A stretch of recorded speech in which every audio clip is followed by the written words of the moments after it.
Hello, welcome to another episode of Peaceful Prisons Podcast. My name is Baylen Perata. With me today, the co-host Abbey Martin. How are you? Good, thank you. And our guest today, I'm very excited to have you on, Molly Kelly. She Okay. is the Vice President of Programs at The Last Mile. How are you? You doing all I'm right? good. Thank you for having me. I'm super excited to be here today.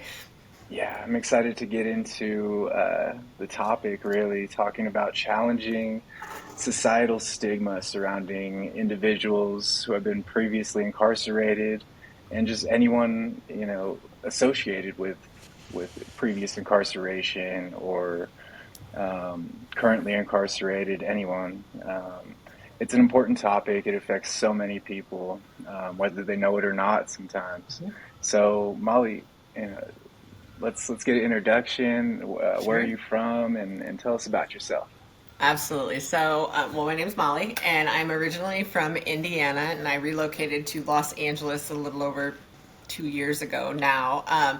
Because I got married and my husband lived here, not because I thought Los Angeles is where I want to live for the rest of my life. But hey, it's LA and it's definitely different than Indiana. But a little bit about me, so I will kind of go way back for you. So born in Indiana, up near Notre Dame, so a lot of people know where that is, as opposed to saying the town that I'm from. Grew up in a fairly decent house with just my mama. Her and I'm an only child, so I grew up very close to her. Still to this day, we're extremely close. But I got into like a lot of crazy lifestyle. I was a little bit of a teenager, got a little bit older. I was 21, and my maternal grandmother, who I was extremely close to, passed away at 67 years old, which sent me into a spiral of trying different things to see if I could erase that pain that I felt, and started using drugs. Someone introduced me to ecstasy, and I was like, oh, fun. I had never even smoked marijuana at that point in my life, so I just decided, let's just jump all in. Why not? Let's go for Jumped the hard in, stuff. So, yeah. so I tried ecstasy, and then someone offered me methamphetamines, and I started doing meth and got addicted extremely fast. So, from the moment that I started to the time that I was fully addicted was about 2 weeks. It was very quick. Wow. So that was back, and I was about 23 when that happened. I had a child, reverse a little bit. I had my first child when I was 21. He's my oldest child is 25 now, so wonderful relationship there. But I didn't know how to cope with life and with grief and with things that, especially someone I was extremely close to, like I was my grandma. And so I just, like I said, looked for other outlets. Started doing meth, was fully addicted within 2 weeks. Within 8 months, I had lost everything: my apartment, my car, my job, my kid. My kid went to live with my mom. I decided that I no longer wanted to live anymore and thought about taking my own life at that moment.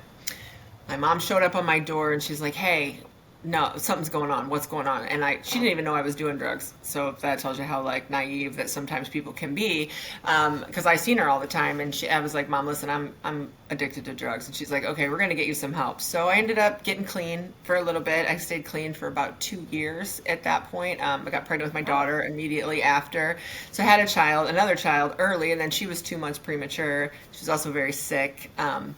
Stayed clean for the first year of her life, did really well. Started hanging around with some of the wrong people again, which tends to happen. You start going back to what you hmm know, like, ooh, these people will help. And I just fell right back into starting using pills. So then I was taking pills on a really ridiculous amount of medication that I should not have been taking. Had a couple surgeries, it made it worse. Fast forward about till 2016. In between there, I had gotten married. It was not a good relationship. Bad things had happened. I left my ex-husband and really hit meth hard again. So that was in 2014 that I left him. By 2016, I had felonies all over 3 counties in Indiana, in Elkhart, St. Joseph County, and Kosciuszko County, for writing bad checks, fraud on a financial institution. I was just wild. I was deep into my addiction. I didn't know how to get out of that, and went to court on all of the cases. One of them gave me probation. Oh, two of them gave me probation, and one gave me house arrest. And I was like, all right. I did not get clean and stay clean. I would love to say that I did house arrest and I was like, oh yeah, I was clean the whole time. No, I stayed clean for a little while and then just kept failing drug tests, and they put me into work release. Stayed clean again during that time. I was in work release for 6 months, went through that program, worked my butt off to try to be a better person. but I don't know that I was completely ready yet at that point. So in 2018, I got out of work, no, 2017, I got out of work release. By 28, the next month, not even 30 days later, I had caught four more felonies and Oh, was on the run. So same charges, bad checks, Mm. like, and I wasn't like stealing people's information, but I was using my mom's. I mean, I was really yeah. like committing a ripple effect of crimes that was hurting like my family and the people that were around me. So I was arrested finally in May of 2018 on May 18th.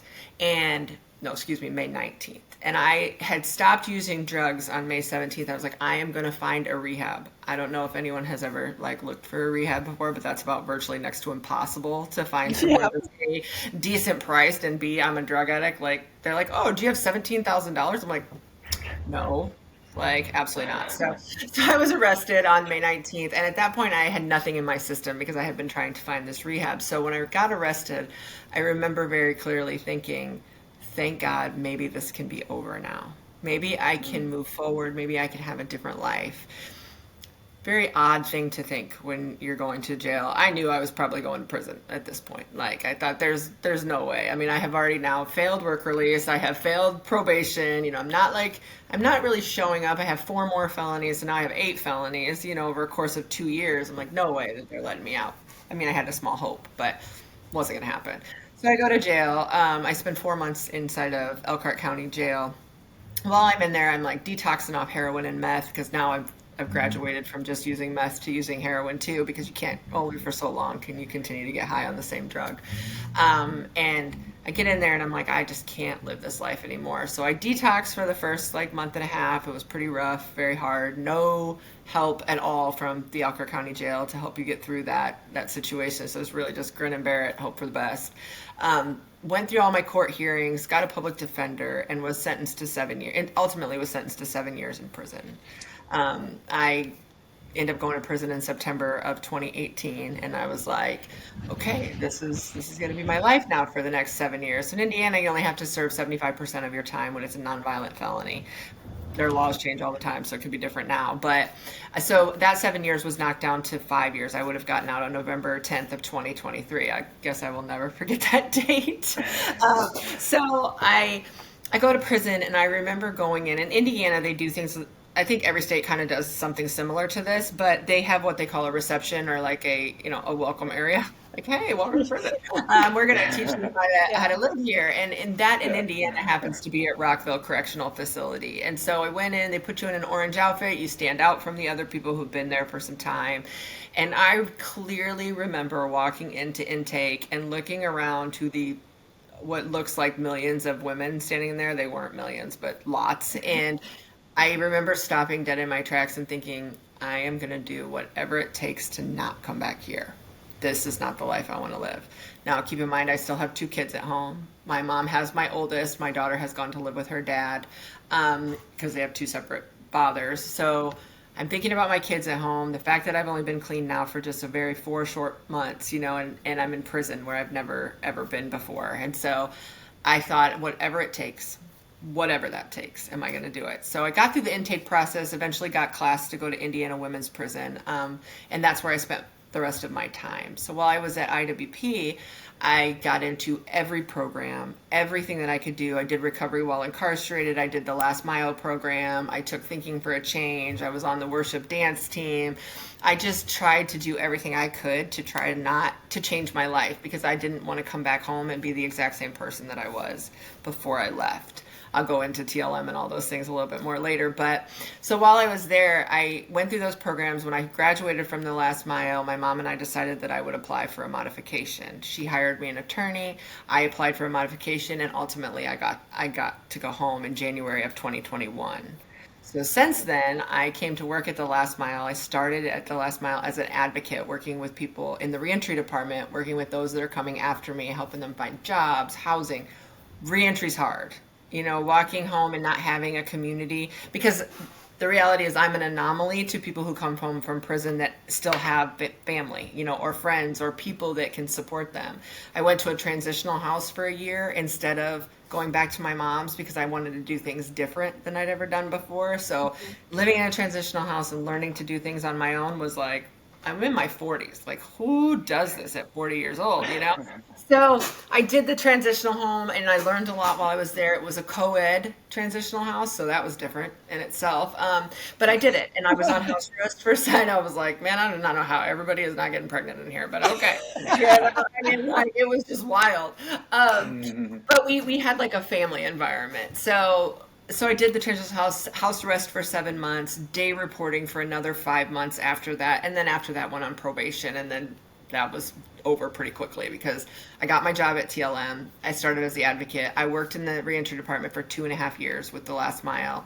Then I graduated up and applied to be the partnerships manager, and I was promoted to that manager. Then I moved to chief of staff, and then just in the last 3 months, I've been promoted to the vice president of programs.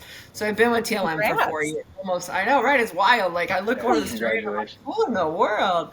But now I've been clean for 6 years, a little over 6 years. It's May 19th. It's been 6 years, 6 years and 6 months at this point. And Congratulations.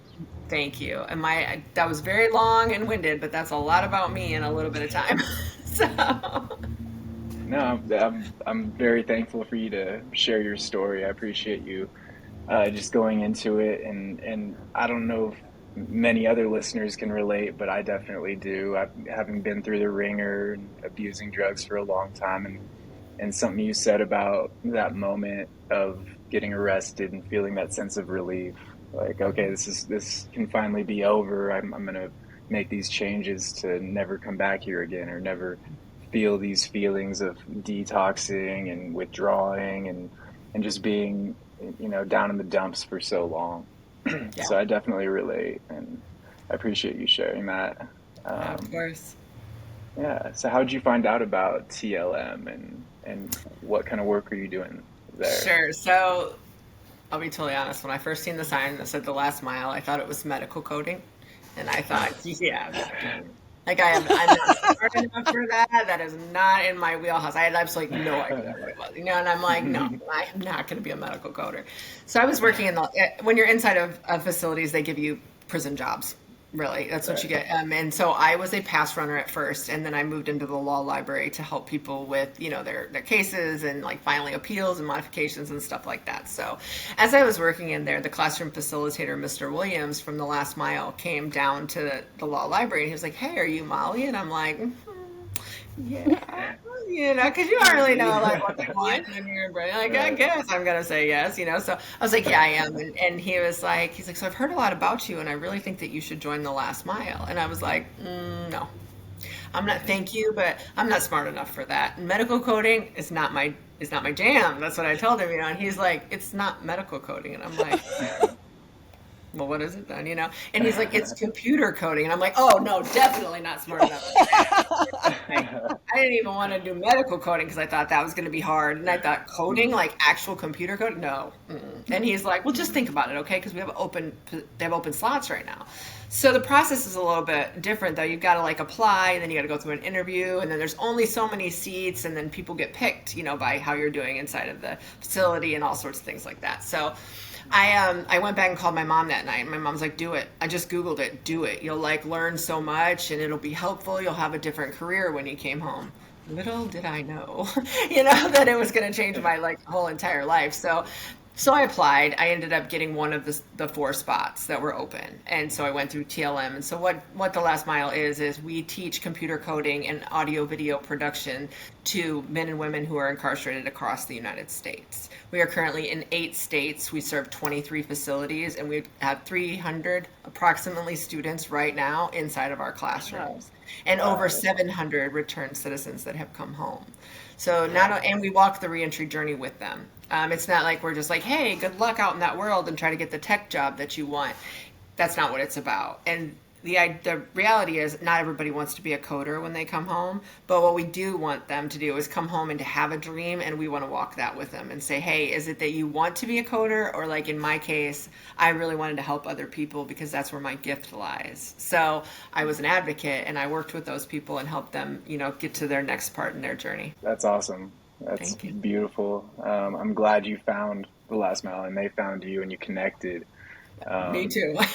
yeah, yeah, it seems like it helped a lot. I want to go back a little bit to the point when you kind of realized, or what happened within you to recognize that you were finished with your old life, you're using and abusing and committing crime. What was that point, or was it a moment or a span of time where you kind of flipped and decided to go in a positive direction? So I think it was really that moment when I was standing in intake and I Okay. was looking around at all of these women and I thought, yeah, I don't want to do this. Like Mm. I no longer want to live this life that's running around and damaging other people and damaging my kids and my mom and myself. I want to be a positive influence in this world. Not saying I'm perfect by any means or that I don't have moments, that I'm like, I can't stand everyone.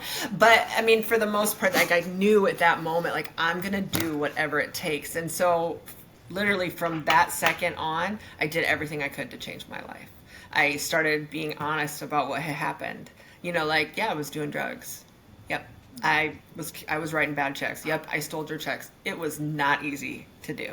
It was not like the most like comfortable thing. Like I'm in on the call of calling my mom like, "Hey, I just needed to tell you that I am the one that stole those checks even though you already know it was me. I just needed to like say it out loud." And she's like, "Okay." And I'm like, "All right, love you, bye." I mean, so yeah, at that moment, I just knew there wasn't like any bright light or anything that said, "Hey, turn around the other way." But it was like, if you don't do this now, you are going to die. And that was the reality of the situation that I was in. Is I knew that if I didn't change my life at that moment, I wouldn't make it any longer. And But do you you had feel gotten, like, oh, go ahead, Abby. oh, you had gotten like you had started the getting clean process before that moment. And Yeah, was that like a true I want to be clean moment, or was that kind of like a last ditch effort to last ditch spare effort. some? Yeah. Okay. It was I knew eventually I was going to get arrested. Like, I mean, Yeah. there was a warrant, they were looking for me. They just I don't know how they didn't find me, but because it's not like I was hiding. I was in the same area, but I Sure. knew like I was trying to do that last ditch effort to say, "Oh, if I go to treatment, then that'll be okay." And looking back now, as much as I'd like to say, "Oh yeah, I would be where I am now if I would have went to treatment," I don't think I would have been because I Yeah. had to get away from I had to be taken out of the environment that I was in and stopped so that I could really look inside myself and say, okay, yeah, this is getting way out of control. You need to do something different. And that's what happened when I went to Rockville. Hmm. So we see this often where many people who have been formerly incarcerated share their experiences about how kind of in general prison is single-handedly the most toxic environment for any one human. But then every once in a while we hear somebody that sounds kind of like you, that it sounds like there would be no other way that you would have made these change unless you got there. So what is your take on kind of those two opinions and facts living together? Yeah, so I 100% agree that those two things can live simultaneously at the same time. That was the most trying and most maybe yet traumatic thing that I'd ever been through in my life, but also the most empowering and life changing thing that I'd ever been through in my life also. So I don't know how they live like that because I think, to be honest, it's hard to find joy and peace inside of prison. I mean, that's not an easy feat to do. It's a difficult place to be. But at some point, like I resigned myself, like this is what I'm going to do. I don't care what you're doing, what you're doing. I'm going to take care of myself. What that means going to programming, getting up and going to class every day, doing whatever I could have put in front of me. I read over 2,000 books when I was in prison. And I was there a little under 3 years altogether. So I was doing everything I could to literally, and then COVID hit, so that didn't help at all. But I think that those things can live simultaneously at the same time. It was an awful experience. I never want to go back inside as a resident, ever in my life. But what I do think is if an individual knows like, hey, I'm going to change and I'm going to do this, that's the turning point for people because as we all know, prisons are a revolving door. Yeah. It's a very sad. I've seen many people leave and come back in the time that I was there, and I wasn't even there that long. So I can't imagine what the people who've spent like lots and lots of years inside have seen. But I do think it comes down to, okay, I'm not doing this anymore, and I'm going to change that. But facilities and prisons and Department of Corrections need to offer more programming and more rehabilitation services to help people get to that place, because it doesn't always just come all of a sudden.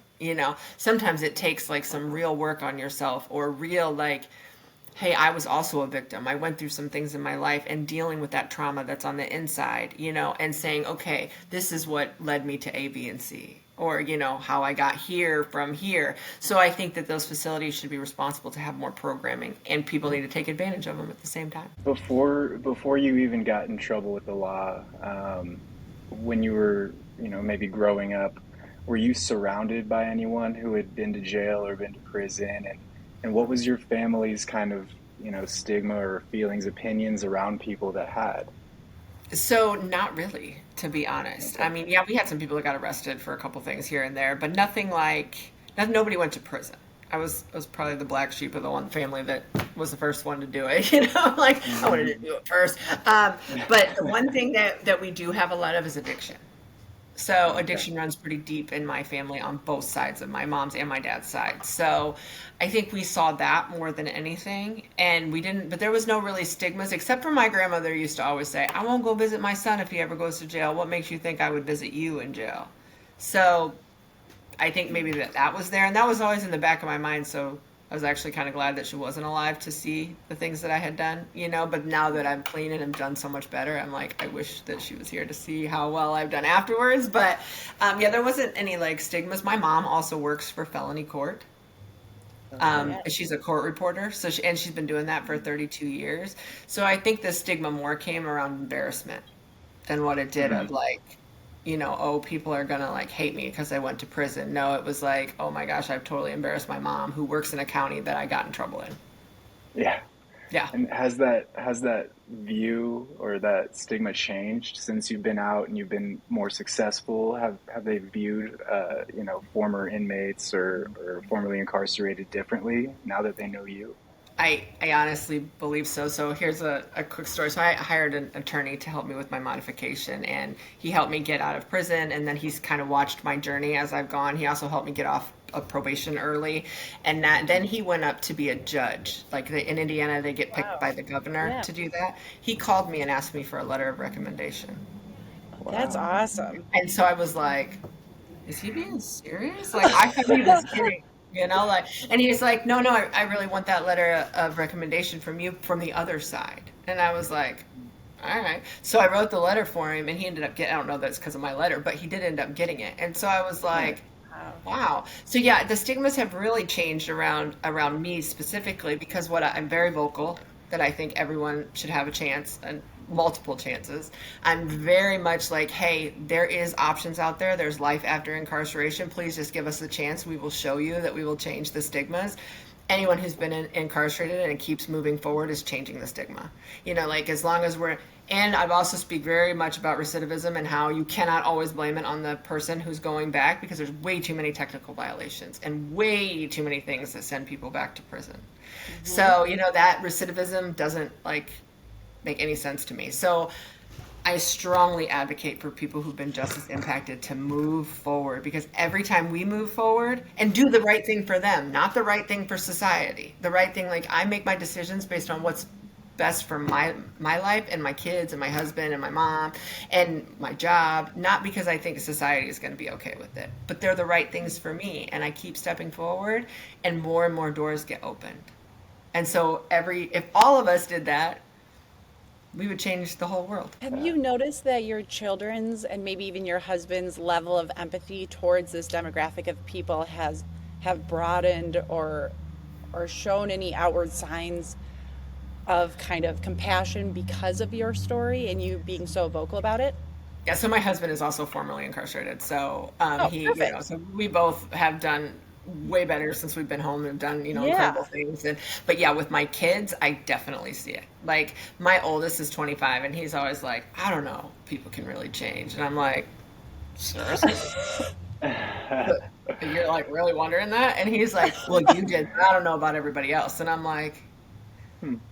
what makes a difference? And then so this is like how he was at first, and now he's like, man, mom, you're right, like people can really change. Like hell yeah, they can.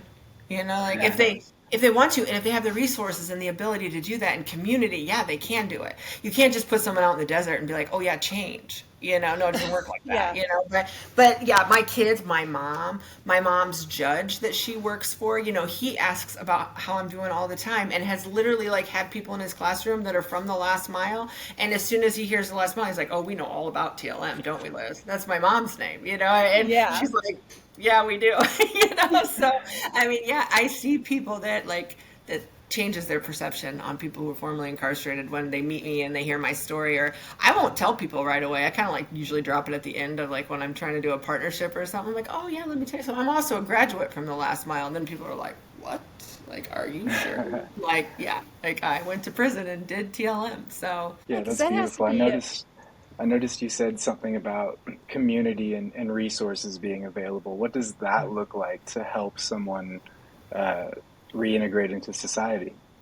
So, three things that we notice with people that are coming home that I've just in a short, almost 4 years that I've been home is if you have a community around them, a job, or and housing, they're less likely to go back to prison. And why those are so important, there's so many barriers around jobs and housing specifically that a community will help build you up. Somebody that you can reach out to when you're having issues, somebody that's outside of your inner circle, because sometimes your inner circle doesn't see that you're doing well, or that they just want you not to do what you did before, when really you're like, man, I don't even know what freaking deodorant to buy at the grocery store because there's 90, 100,000 of them, and they've been incarcerated for a long time.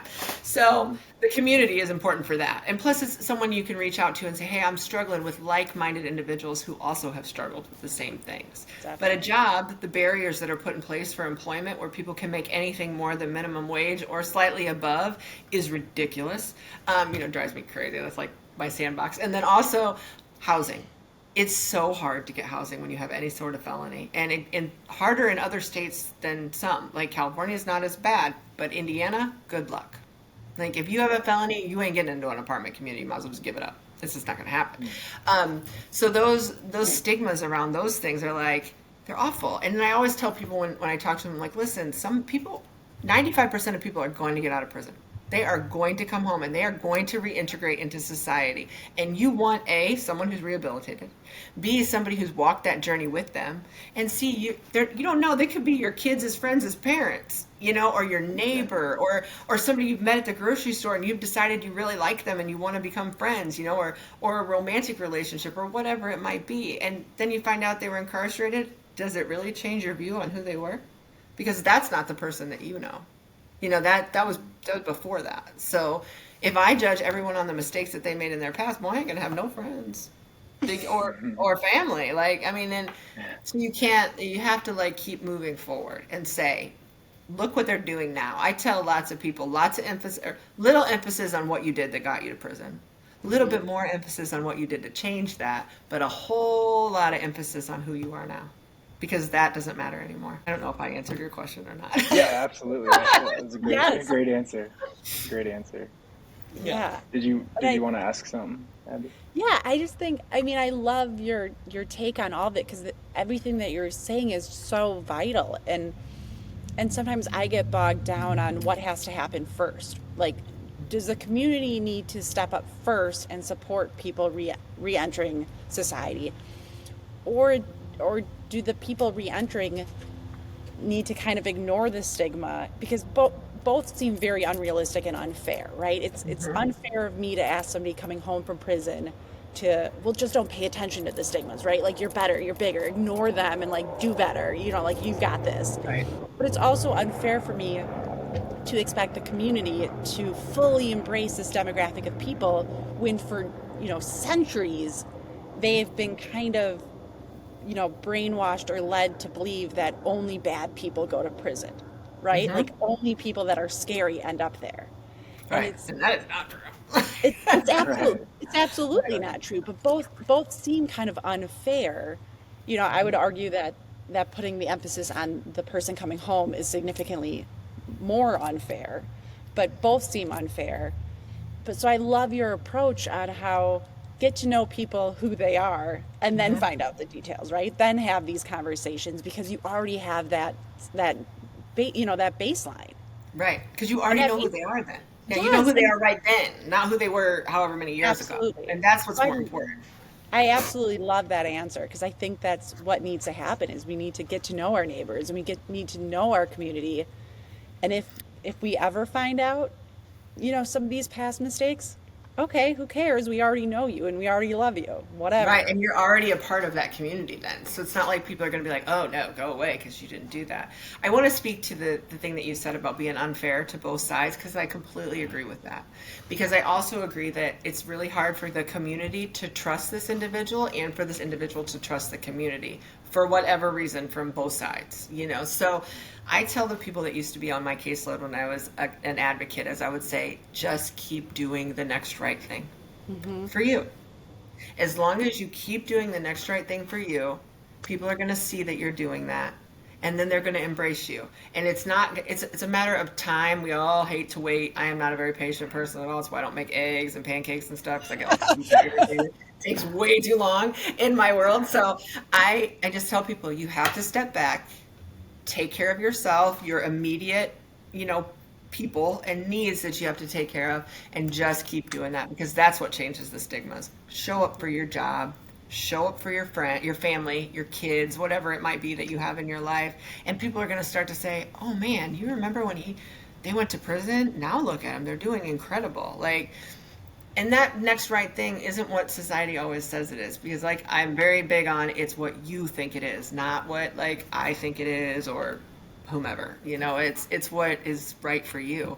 And that's when people are going to start to embrace, then communities will start embracing that person and that person will start to trust communities, if that makes Yeah, sense. that makes Yeah, perfect sense. definitely.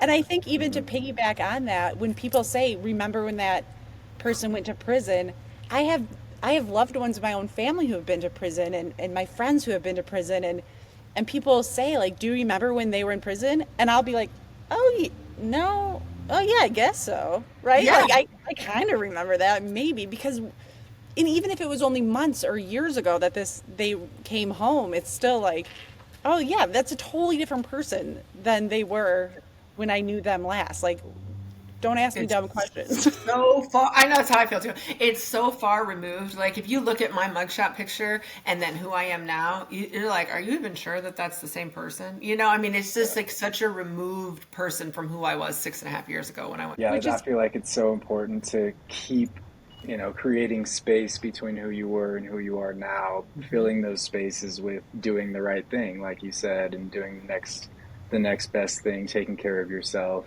Mhm. and what other ways would you recommend formerly incarcerated to take care of themselves? What kind of resources would you recommend they reach out to? I would strongly suggest that if you've been incarcerated to get some sort of therapy.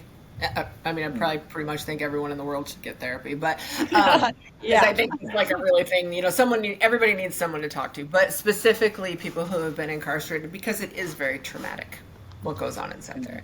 You know, it's traumatic. The lights are on constantly. You know, there's always someone yelling. They're calling you by a number or your last name, or you know, it's very dehumanizing. So therapy would be a one thing, and of course, we all know therapy is expensive. So sometimes I would just say, you know, get a trusted friend, go to a support group, NA, AA, Al-Anon. They got one for everything. So, you Yeah. know, something that you can go and you can connect with a community that's like-minded is so important resource. If you are having trouble, please reach out. And I'm going to say this very publicly on here. I can be found on LinkedIn. Message me anytime. I don't care if you've ever been incarcerated. I don't care if I know you. I don't care if you've been in TLM. I will support whomever that is to help them on this journey because it's not easy. It's Right. not, you feel very alone when you come home. You feel very like, I couldn't even order something at McDonald's and I was only down for 2.5, almost 3 years. And I went into McDonald's and had a whole nervous breakdown. Like, Yeah. had to go to the car and everything. And McDonald's doesn't change their menu in like ever. So, you know, I mean, like, it's always the same. And I was so stressed out. I had just gotten out of prison like an hour before that I couldn't even, I was like, just order me whatever. And I walked Yeah. away. So, you know, being there for other people and showing up. But resources, there's lots of state resources for things like housing, and different. They're not always the best. I'm not going to lie. And be like, oh, yeah, you're going to move right back into the same place that you're trying to get away from, you know? But Mhm. if it works for them, go to a transitional house if there's a good one in your area. You know, those are because that empowers you to continue to do better. And even empowering people before they even parole or get out, what kind of, in your experience, what kind of resources are more necessary or needed within institutions these days?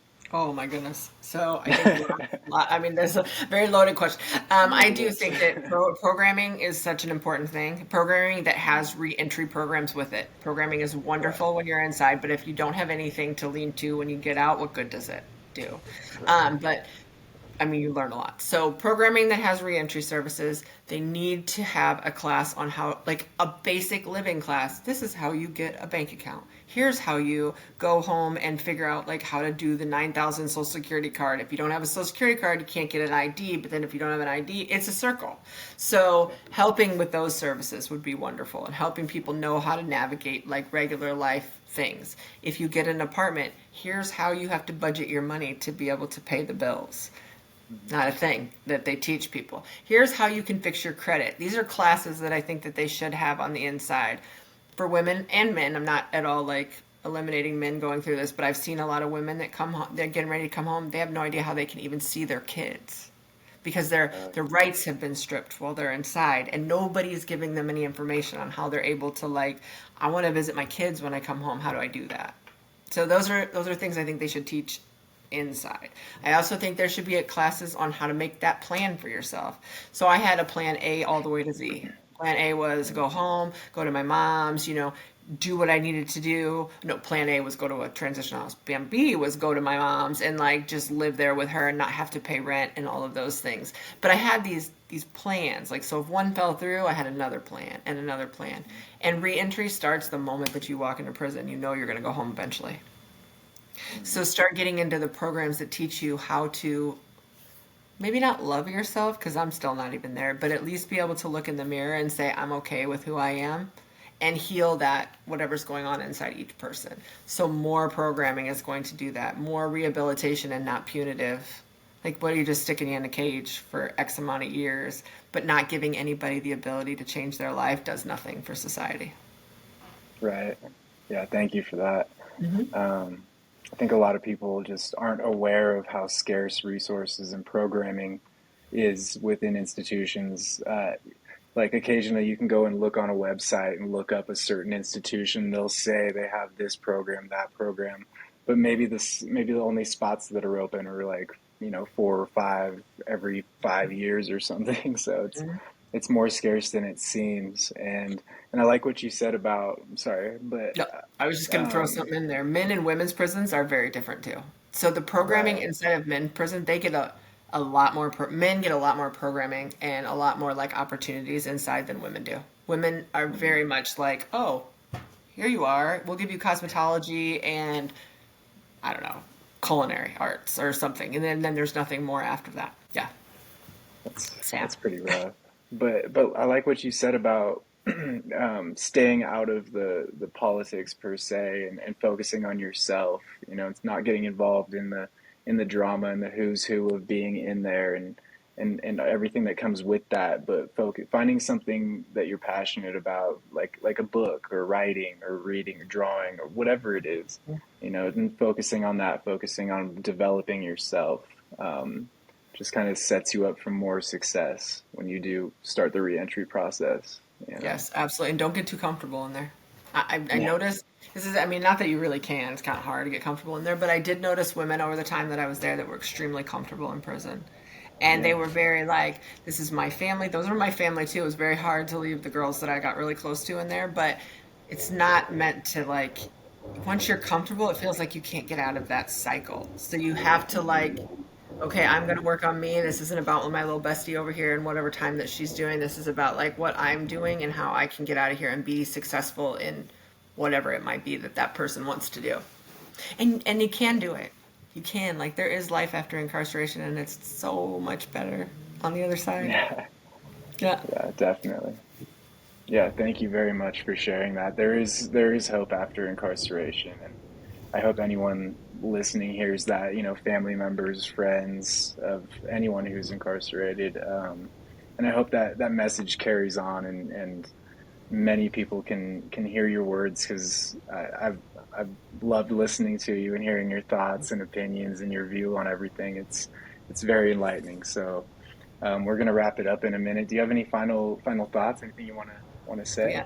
The only thing I want to say is if you're a family member or a friend or even just the community at large of someone who's been just as impacted, I promise if you give them the chance to be who they are and support them on the way, you're going to be blown away by what they can do. There's people who are formerly incarcerated and people who aren't, but people that I've met that are formerly incarcerated are absolutely incredible human beings who care so much about so many other people. And if you're incarcerated right now and somehow you're listening to this, just know that you are worth it. You will find a better life. And we already said there's life after incarceration and addiction. So Hmm. please reach out to anyone that you know that's in this community. We would love to walk the journey with you. That's all. Yeah, that's Well, perfect. that Thank you summed it so up much. beautifully. Uh, Yeah, that was great. Thank you. Thank you so much for your time, Molly. Thank you. We're gonna wrap it up, but we'd like to have you on again anytime. Anytime you Sure. want to come talk to us again, we'd love it. Absolutely. You let me know when's good for you. I'll come back next time. I'll tell you about what the last mile really does. We do have quite a lot of things. But it's an incredible program. But I would love to discuss Mhm. that with you. Just keep in touch. You guys are amazing. Yeah, Thank thank you you. very much, and you have a good one. You Appreciate it. too.